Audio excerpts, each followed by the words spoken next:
Question 101. What is the oxidation number of nitrogen in AlNO3? A plus 1, B plus 3, C plus 5, D plus 6. So look at this question and solve it. So guys, welcome to Learn with Israel YouTube channel. In this video, we'll be treating episode 6 for JAMB chemistry likely questions.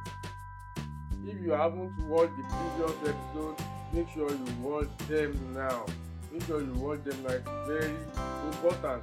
So in this video, we'll be treating from question 101 to question 120. It's comprised of 20 questions per episode. So guys, let's dive into the video. So if you want to solve for the oxidation number of nitrogen, let's first write it out.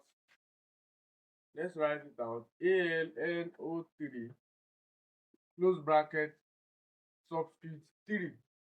So aluminium oxidation number is +3.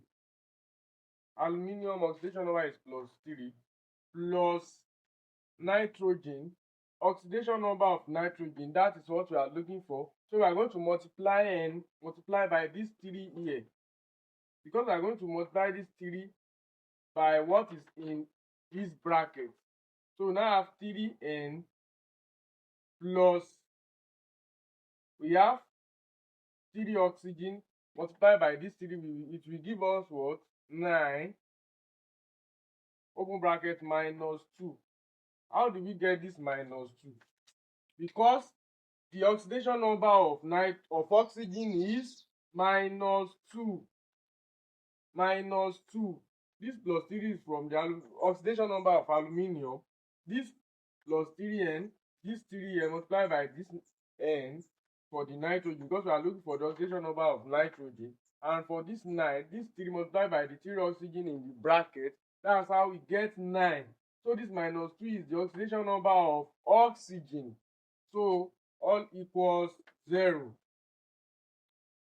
So plus 3 plus 3n minus 18. How do we get minus 18? Plus 3 plus 3n plus 9 multiplied by minus 2 will give us minus 18 equals 0. Equals 0. So what do we do now? We make 3n the subject of the formula. So 3n equals, if minus 18 go to the other side, it turn to plus 18. And if plus 3 go to the other side, it turn to minus 3. Minus 3.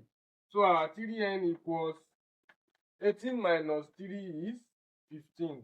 So let's divide both sides by 3 to get our oxidation number for nitrogen.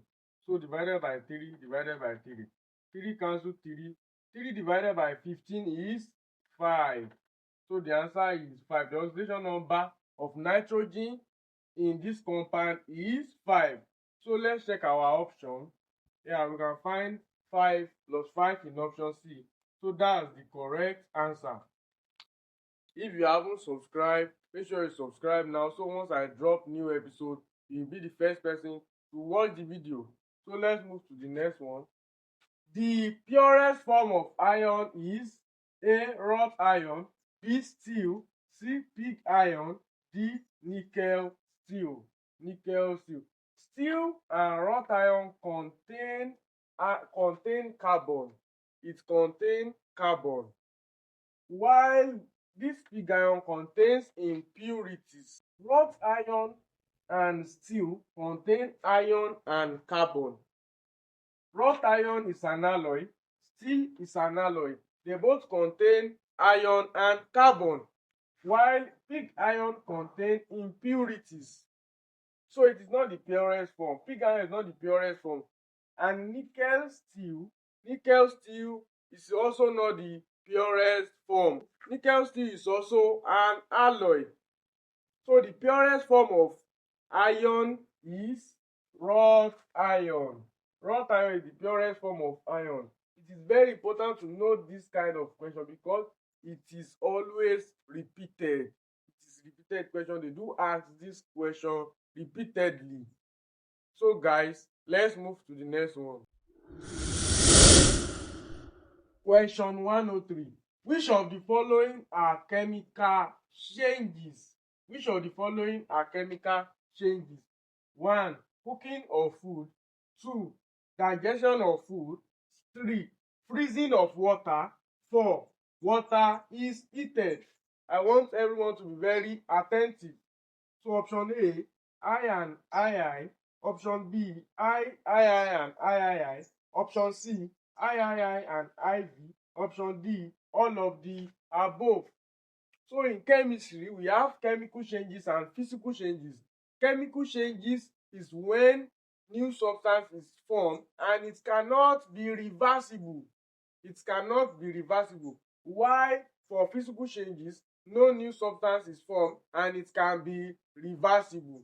I hope I'm clear with that. So, which of the following are chemical changes? Let's start from the first one. Cooking of food. By cooking food, new substance is formed and it cannot what? It cannot be reversible. For example, let me use rice as an example. Before you cook rice, it is always dry. But after cooking it, it will change. It will change color. Can that be reversible to the one that you haven't cooked? No, it is not possible. So, cooking of food is a chemical change. Option II, digestion of food. Digestion of food. When we digest food, once it is in our body system, it turns a new substance. What you inhale, what you consume is different from what is in your body system. So new substance is formed during the digestion of food process, and it cannot what? It can never be reversible. So cooking of food and digestion of food are both chemical changes. Option III, freezing of water. Freezing of water is a physical change. Why is it a physical change? Because it can be reversible. You can put your water in the fridge and it will freeze. After freezing, if you bring it out and put it in a dry place or in a cool place, it will turn back to water. And the last one, water is heated. If you put water on the fire, once the water is heated, you can still bring it down. It will turn to normal. I hope that is clear now. So with my explanation, you should be able to know the difference now between chemical and physical change. I and II is chemical change, while III and IV is physical change. So let's check our option. I and II. Yes, that's the correct answer. I is wrong. Assuming you don't have I would have gone for option B.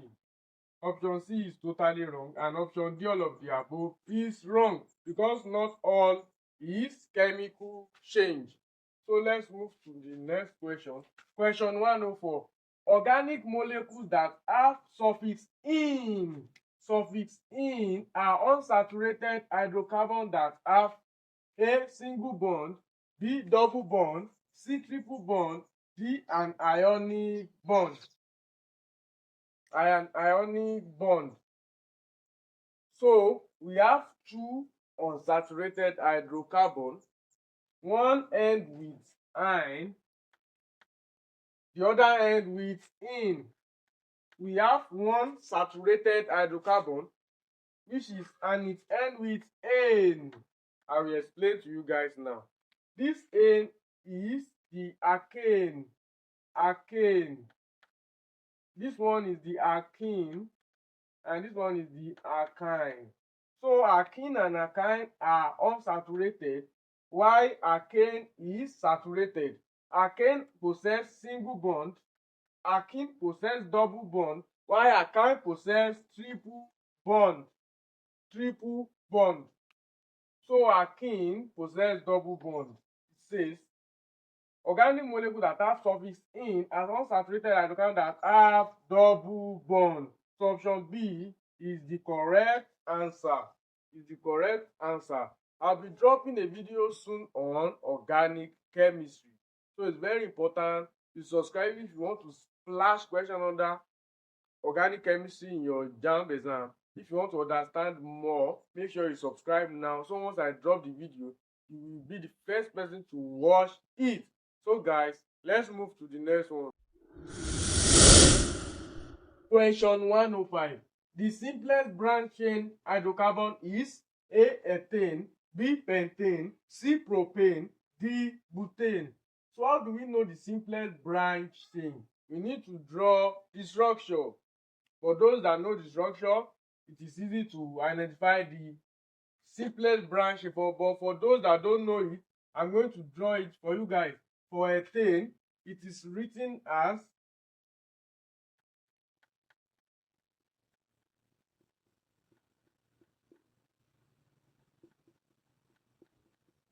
C2H6. C2H6. So it is not branch.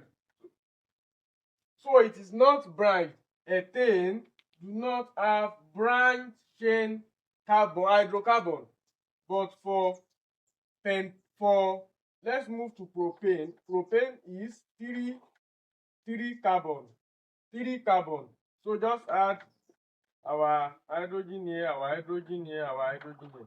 So it is now C3H8. C3H8. For pentane.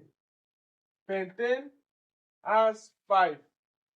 But if you want to write it as a branch chain carbon, you don't write it like this. This is straight. So ethane and propane do not have branch chain hydrocarbon. They only have straight. So to write branch chain for butane, for pentane, it is written like this. As you can see, it is already branched. So we have hydrogen. We have hydrogen. But it is also still not the simplest one. The simplest one is butane. So butane is 4 carbon. So if you want to write it like this. Yeah, I think it's complete now. So it is now C4H10. Let's count it. 1, 2, 3, 4, 5, 6, 7, 8, 9, 10. C4H10. So butane is the simplest branch chain hydrocarbon. I hope that is clear. Question 106. Stainless steel is an alloy of. I want you guys to be very attentive here. You need to know the constituents that form stainless steel. Stainless steel is an alloy of A. Iron, carbon and silver, B. Iron, carbon and lead, C. Iron, carbon and chromium, D. Iron, and carbon only. Steel is an alloy of iron and carbon, but stainless steel is also an alloy of iron and carbon, but not only iron and carbon. There is also one element that is added to it. So let's check. Iron and carbon only is wrong. Iron, carbon and lead is wrong. Iron, carbon and silver is wrong. The element is chromium. So the stainless steel is an alloy of iron, carbon and chromium. So if you are interested in my tutorial, just share this number right here.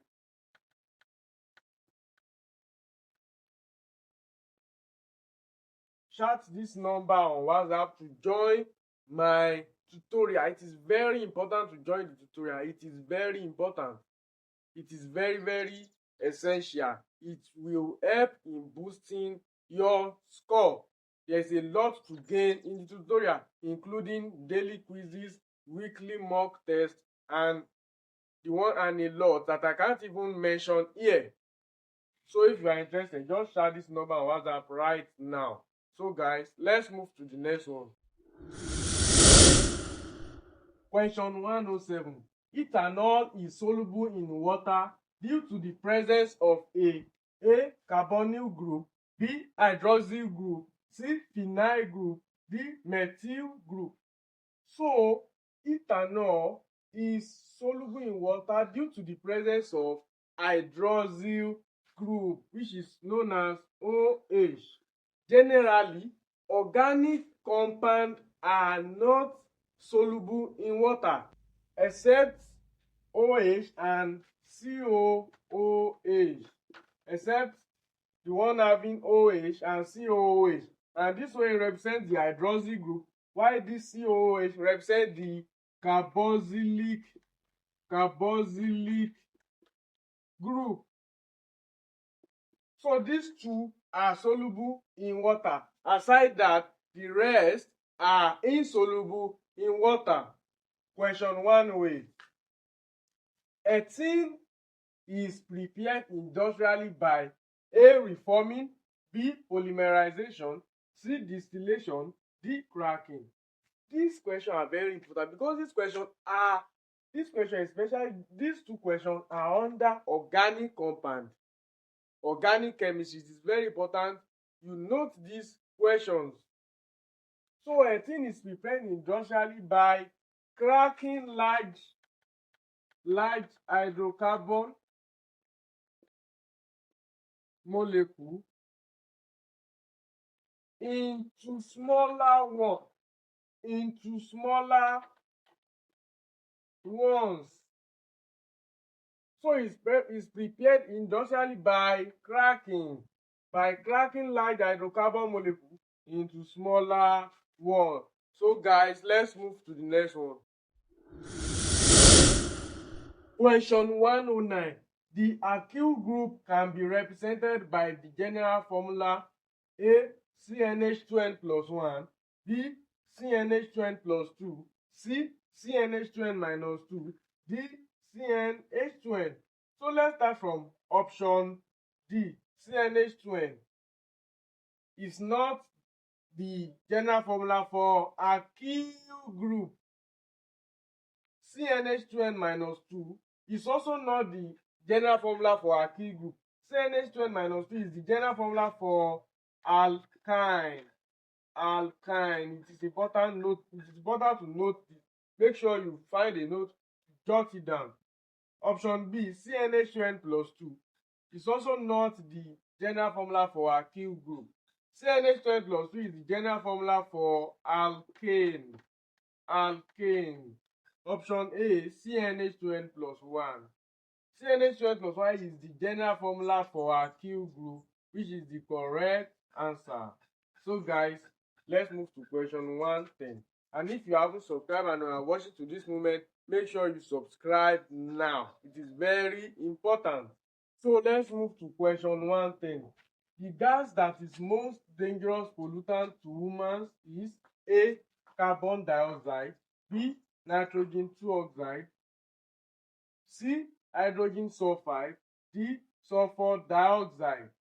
So the most dangerous is not carbon dioxide. It is CO that is dangerous to human, which is written as carbon monoxide. Hydrogen sulfide and sulfur dioxide are one of the most dangerous pollutants to humans. This hydrogen sulfide is written as H2S, and this one is written as SO2. So this one is dangerous, but it's lower to this. So H2S is more dangerous pollutant than SO2. I hope I'm clear with that. So hydrogen sulfide is the correct answer. The gas that is most dangerous pollutant to humans is hydrogen sulfide. And I hope by the time you see this kind of question, you should be able to answer it correctly. So guys, let's move to the next one. Question 111. A compound that gives a brick red color to non-luminous flame is likely to contain A. sodium ion, B. calcium ion, C. aluminium ion, D. copper ion, copper ion. So let's start from copper ion. Copper ion is also written as Cu2 plus. This is the oxidation number of copper, Cu2 plus, copper ion. A compound that gives a brick red color to non-luminous phase is likely to contain not copper. Copper is not involved. For aluminium ion, Al3 plus. For calcium ion, Ca2 plus. For sodium ion, Na2 plus. Am I clear with that? So the one that is likely to contain is calcium ion. A compound that gives a brick red color to non-luminous flame is likely to contain calcium ion, which is the Ca2 plus. So guys, let's move to question 112. Question 112. In which of the following is the oxidation number of sulfur equal to -2? So we have to look for the oxidation number of sulfur, sulfur, sulfur, sulfur. So we have A, H2S, B, SO3, C, S8, D, SO2. So we need to solve for the oxidation number before we can know the correct answer. So guys, let's start from option A, H2S. The oxidation number of hydrogen is 1. So 1 multiplied by the subscript here, which is 2, plus S equals 0. So 1 multiplied by 2 will give us 2 plus S equals 0. So if we take it to if we make S the subject of the formula, so S equals, once 2 here go to the other side, it will turn to what? -2. So S equals to -2. Sulfur equals to -2. Let's solve for SO3. SO3.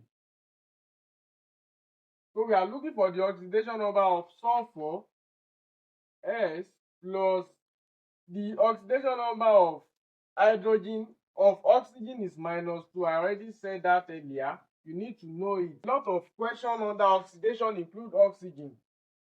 So multiply by the 3 subscript here to give us, multiply by 3 equals 0. So S plus -2 multiplied by 3 will give us -6 equals 0. So S equals -6. So S equals, S plus times minus will give us -6 equals 0. So let's make S the subject of the formula. So we now have S equals, once 6 go to the other side, it turn to minus 0 plus 6, which will give us 6 plus 6. So the sulfur, correct answer for sulfur in SO3 is plus 6. Let's solve for S8. Let's solve for S8. S8 equals to 0. So S8 is a free element. Free element. So for SO2, let's solve for SO2. We are looking for sulfur, right? So S plus oxidation number of oxygen is -2 multiplied by 2 equals 0. So -2 multiplied by 2 will give us S -4, because plus times minus is minus. S -4 equals 0. So if we make S the subject of the formula, we are going to take -4 to the other side. So it will turn to +4. So we have to look for the oxidation number of sulfur equal to -2. So let's check the oxidation number of sulfur that has -2 as the answer. Let's start from SO2. SO2 has +4. So SO2 is wrong. S8 equals 0, which is a free element. So S8 is wrong. SO3, the answer for oxidation number of sulfur in SO3 is +6. We are looking for -2. So SO3 is wrong. For H2S, the oxidation number of sulfur in it is -2. So that's the correct answer. So if you want to solve this kind of question, you need to be very fast. I am very fast, but because I'm explaining to you guys, I want you guys to understand, so I take much time to explain to you guys. So guys, let's move to the next one. Question 113. The reaction between an organic acid and alcohol in the presence of acid catalyst is known as A. Saponification, B. Esterification, C. Dehydration, D. Hydrolysis. So guys, let me show you the reaction. We have RCOOR, that's the organic, plus R prime OH plus. So this is the alcohol. It will give us RCOOH, which is the ester, plus H2O, which is water. I hope this is clear. So we have RCOOH plus H2O. So this reaction is called the esterification. As you can see, esters, organic plus alcohol will give us ester plus water, and this reaction is called the esterification reaction. Question 114. The IUPAC names for the compound CH3COOH and CH2-CH2 are respectively A. Acetic acid and ethane, B. Ethanoic acid and ethene, C. Methanoic acid and ethylene, D. Ethanol and ethene. So before we can jump to the answer, we need to know the name of the compound. So let's start from CH3COOH. CH3COOH, we have 2 carbon, which stand for ethane, but the functional group is the name of the functional group is carboxylic. So it will no longer be called ethane, it will be called ethanoic acid. Because of the functional group. Because of what? Because of the functional group. So for CH2 double bond CH2, I already said earlier that anywhere we see double bond, the suffix is ending with in. So 2 carbon represents earth. So it will now be 18. So this one is ethanoic acid and this one is 18. So let's check the option. Option A is wrong. Option B, ethanoic acid and 18. Yes, that's the correct answer. If you need more understanding on organic chemistry, because these 2 questions are also organic chemistry, subscribe now. So once I drop video on organic chemistry, you will be the first to watch the video. So guys, let's move to the next one. Question 115. Calculate the mass of copper deposited when a current of 0.5 amperes was passed through a solution of copper 2 fluoride for 45 minutes in an electrolytic cell.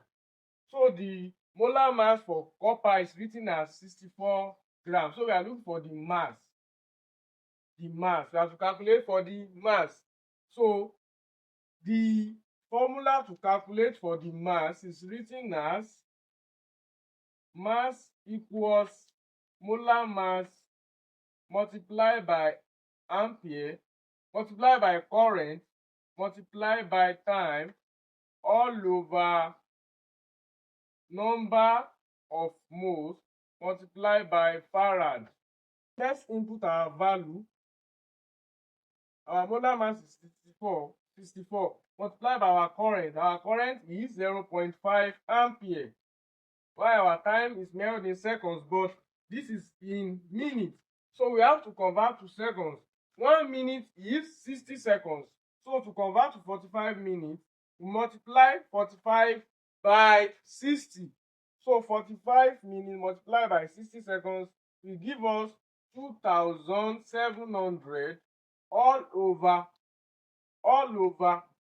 the read the question again. It says calculate the mass of copper deposited when a current of 0.5 ampere was passed through a solution of copper chloride. The number of mole for copper is 2. Cu2 plus.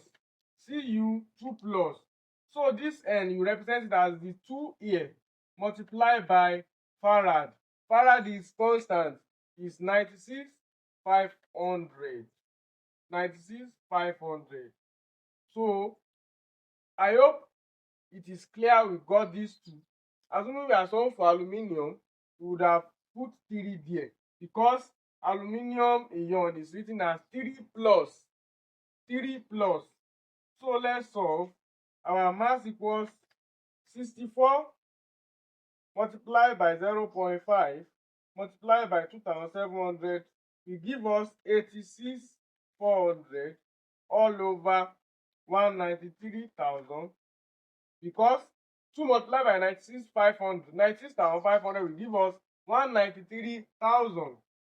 So let's divide. 86, press your calculator. 86,400 divided by 193,000 will give us 0.447. So if we approximate, the answer will be 0.448. This is returned to 1. And if we add the 1 plus 7, it returns to 8. And mass is measured in what? It is measured in gram. So if we check our option, we can find 0.448 in option D, which is the correct answer. I hope it is clear now. Let's move to question 116. When large hydrocarbon molecules are heated at high temperature in the presence of catalyst to give smaller molecules, the process is known as A. Polymerization, B. Cracking, C. Disintegration, D. Distillation. So when large hydrocarbon molecules are heated at high temperature in the presence of catalyst to give smaller molecules, the process is known as cracking. Once large hydrocarbons are being cracked during heating to smaller, that process is cracking. But when two small hydrocarbons are being formed together, it is called polymerization. But when it is being divided, once that two small hydrocarbon is being formed to large, is polymerization. But once that large hydrocarbon is being divided into smaller one, it is called cracking. So cracking is the correct answer. As you can see that cracking and polymerization just look like words and opposite, forming small hydrocarbon. When small hydrocarbon form together, it is the polymerization. But once large divides into smaller, it is cracking. So guys, if you haven't subscribed, make sure you subscribe now, and make sure you comment, make sure you drop a comment, make sure you share this video. So guys, let's move to the next one. Question 117. 50 centimeter cube of a gas was collected over water at 10 degrees Celsius and 765 mmHg. Calculate the volume of the gas at STP if the saturated vapor pressure, this VP represents vapor pressure, if the saturated vapor pressure of water at 10 degrees Celsius is 5 mmHg. Formula is P1 V1 over T1 equals P2 V2 all over T2. So let's make V2 the subject of the formula. So V2 equals P1 V1 multiplied by T2. So let's input our value. P1 is 760 mmHg. Because to get our P1, we have to minus 5 mmHg minus 765 mmHg. So it will give us 760 multiplied by our V1, which is the volume, is 50. 50 multiplied by our T2. You know, when we cross multiply, it will now be T2. T2 will now be up here. So our T2 is 273. Why is it 273? Because it is constant. It says calculate the volume of the gas at STP, standard temperature and pressure. So our standard temperature in chemistry is 273 Kelvin all over P2 V2 T1. So our P2 is 760 because of standard temperature and pressure. The standard pressure in chemistry is 760 mmHg multiplied by our V2 is unknown, it's already here, multiplied by our T1. Our T1 is 10 degrees Celsius. But we can't leave it like that. We have to convert to Kelvin. How do we convert to Kelvin? By adding 273 to 10. So if we add 273 to 10, we'll get 283. So our V2 equals 760 cancels 760. So let's multiply 50 multiplied by 70 multiplied by 273. We give us 13,650 all over 283 equals 13,650 divided by 283 will give us 48.23. 48.23. So we can't just leave it like that because of what? Because of the unit. Volume is measured in centimeter cube. Don't forget. So if we check our option, you can find 48.23 centimeter cube in option D. Because of the space, that's why I explain like this, and I know you should be able to understand better now. Let's move to question 118. I have first one: evaporation, sublimation, diffusion, Brownian motion. Which of the above can correctly be listed as evidences for particulate nature of matter? We have I and II, and IV, I and III, I and IV. So guys, evaporation involves liquid, diffusion involves gas, sublimation involves solid, Brownian motion involves in air. Brownian motion is a zigzag motion. So all are evidences for particular nature of matter because they involve in matter. So I and IV is the correct answer, which makes evaporation, sublimation, diffusion, Brownian motion are evidences for particular nature of matter. And I want you guys to note that. So guys, we are progressing. Let's move to the next one. Question 119. Which of the following is not a mixture? A, air. B, mercury. C, milk. D, cement. So let's start from cement. Cement consists of mixture like clay, limestone, and some other constituents. And for milk consists of sugar, and the sugar is lactose. Milk consists vitamin. Milk consists protein. So milk is also a mixture. Mercury is an element, and the symbol is Hg. So mercury stands on its own. Mercury is not a mixture. Mercury is an element. Let's check for air. Air contains oxygen, nitrogen, and it also contains gases like ammonia, carbon dioxide. So air, milk, and cement are mixture. The one that is not a mixture is mercury. So mercury is the correct answer. So let's move to the last question for episode 6. Question 120. How many farads of electricity is required to produce 0.25 moles of copper? A 0.01 farad, B 0.05 farad, C 0.50 farad, D 1.00 farad. Copper is written as Cu2 plus 2 electrons. It will give us copper. So copper always gains 2 electrons. 2 electrons. That's why you see this Cu2 plus. These 2 plus represent the number of moles.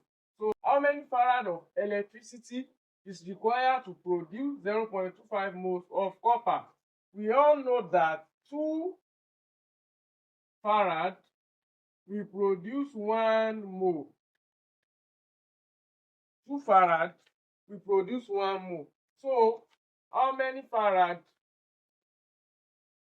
will 0.25 mole produce? So let's cross multiply.